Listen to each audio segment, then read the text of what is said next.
question, what does a godly relationship look like? Well, in the scriptures, Paul says that we should be equally yoked. And what he's talking about is, if you can imagine two animals side by side, and they have this contraption around their necks that keeps them together. And the point of this contraption is it would keep them going in the same direction, and it would allow them to accomplish more together than they could apart. Now, I tried to buy a yoke on Amazon, but they don't sell them. So I actually made one here. I duct taped a couple toilet seats together. And so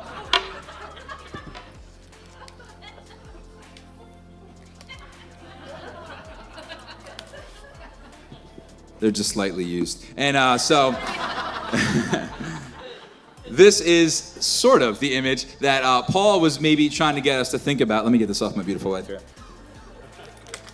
And so the point of the yoke was for these animals to be able to say, okay, we can accomplish so much more together as we're headed in the right direction. And what Paul knew is that the farmers of the day would never yoke like a cattle with a donkey, right? Because a cattle can carry a certain weight and a donkey can carry a different weight. And the abilities and the ability to work on a certain performance was different per animal. And so he talks about this idea of different sizes, different strengths, different abilities.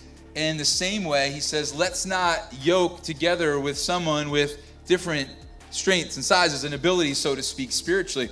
And the beautiful thing about the yoke was, of course, that you can go together and do things in the same direction that you couldn't do apart. So the animals would be able to lift weights they couldn't have lifted apart. The animals were able to plow through a spot they couldn't have plowed apart. But the importance is, of course, going in the same direction. And so if you're in a dating relationship or you're single, I can't say it loud and clear enough that, you and I are called to find somebody else that's also headed toward Jesus. I think that's what a relationship that is godly looks like. It's both of you walking toward Jesus together. And so this is Kelly saying, hey, I'm going to make sure that I'm centering my life around Jesus. And it's me saying, I'm going to center my life around Jesus. And then we're going to walk toward Jesus together. And we're going to make sure that we're headed in the same direction. And so it's not like the non-Christian is worth more than the Christian, or the Christian is worth more than the non-Christian. It's not a value question. It's a direction question. With that yoke on, Kelly and I could only go one way or the other.